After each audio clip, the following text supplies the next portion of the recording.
Ikusentzule maiteok, bake eta on.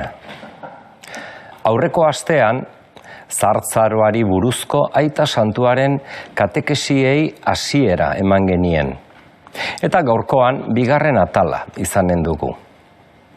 Aiton Amonen, adinekoen mundua, naiz eta zaharra hitza bera itsusia iruditu, ez da hala. Adinekoak bikainak, ederrak dira. Eta gaurkoan, Bibliako beste kontakizun bat ateratzen dugu gaur izpide. Ruten liburua. Bibliako beste harribitxi bat. Parabola honek, familiako loturen edertasuna argitzen du. Bikotearen hartu emanetan sortuak, baina arantzago dazen loturak. Maitasun lokarri sendo diren beste batzuk, maitasunaren familia gramatika osatzen dituztenak. Elkartearen eraikuntza osoak oinarrizko harreman horietatik jasotzen du bere bizigarri eta jakinduria. Kantarik ederrena liburuarekin alderatuz, Ruten liburua ezkon maitasunaren diptikoaren beste atala dugu.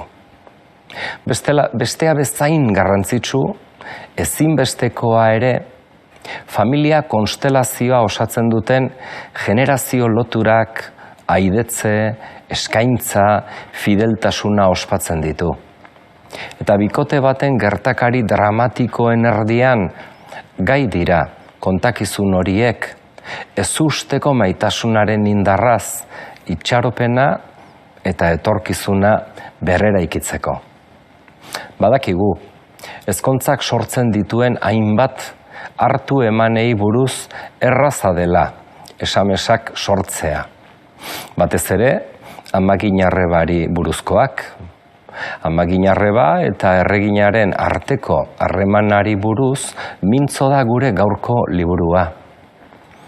Oraingoan ere, jaunaren hitza biziki baliotsua dugu. Fedezko inspirazioak uko egiten dituelako ohiko aurreiritziak, giza elkarte osatzeko beraz argudio baliotsu bilakatzen da gure liburuxka hau. Hau berriz aurkitzea gonbidatzen zaituztet gaurkoan, dio aita Santu Frantziskok bere katekesian. Belaunaldien arteko elkargo edo aliantzari buruzko deiadarra bada gure idazkuna. Bertan gaztedia adinekoari berotasun berri bat ematen gai da. Eta non zahartzaroa gai den eta gaztedi zaurituari etorkizun berri bat irekitzen. Hasiera batean Noemi lur jota badago ere eta bi erreginak aske uzten baditu bere semearen heriotza dela eta harriduraz jasotzen du Ruten erantzuna. Honek ez du inolaz ere bere amaginarreba bakarrik utziko. Horren aurrean bizia bere eskutan hartzen du eta ezkortasuna alde batera utzirik ekingo dio bere historiari. Rutentzat etorkizun berri bat sortzeko asmotan. Rut prestatuko du Israelen senar berri bat aurkitzeko. Booz, hautagaiak, bere noblezia erakutsiko du Ruti. Berarentzat lanean ari diren morroiengandik libratuz.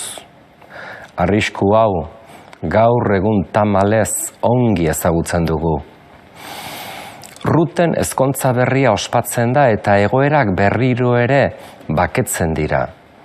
Israelgo emakumeek Noemiri diote, atzerritarra den Rutek 7 semeek baino gehiago balio duela.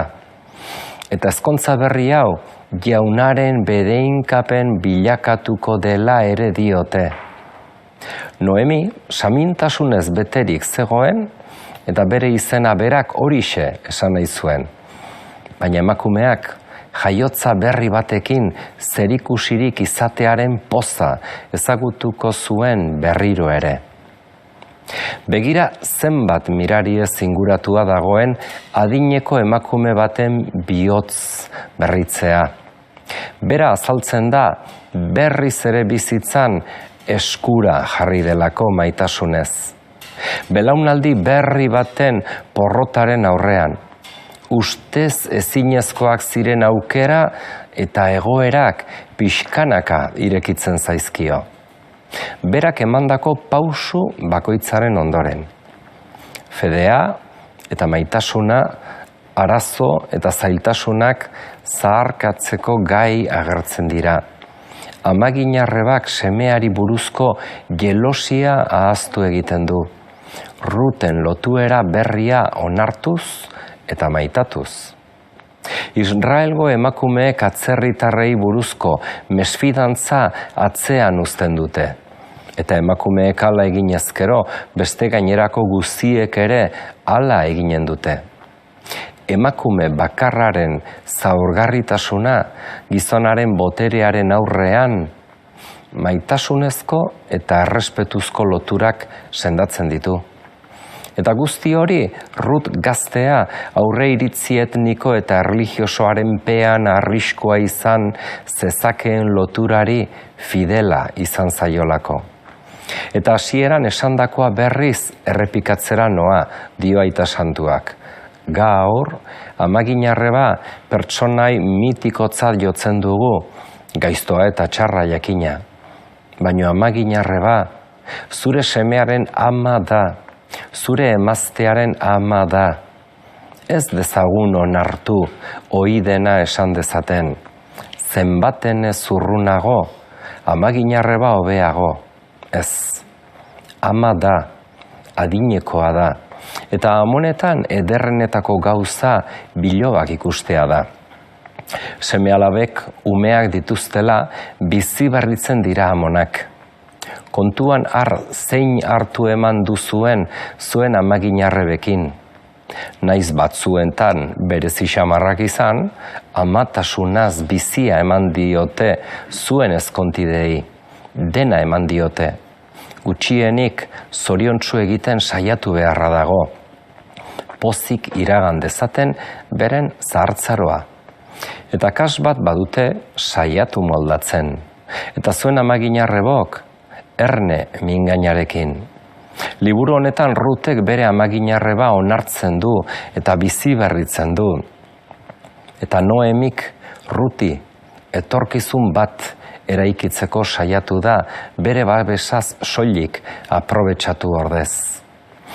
Gazteek eskerronari jasotketakoagatik irekitzen badira, eta adinduek beraien etorkizuna bulkatzen badiete, ezerk ez ditu geldieraziko, jainkoaren bedeinkapenak herrien gainera.